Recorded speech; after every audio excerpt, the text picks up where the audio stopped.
3 April 1927 हा दिवस doctor Babasaheb आंबेडकरांच्या पत्रकारितेच्या इतिहासात अत्यंत महत्त्वाचा मानला जातो.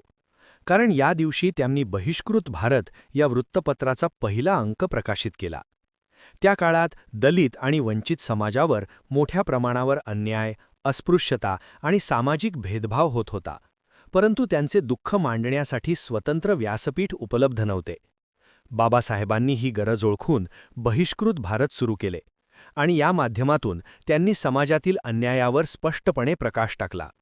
या पत्रातून त्यांनी शिक्षण, समानता, स्वाभिमान आणि सामाजिक न्याय याविषयी जागृती निर्माण केली. बहिष्कृत भारत हे केवळ वृत्तपत्र नव्हते, तर ते सामाजिक क्रांतीचे प्रभावी साधन बनले.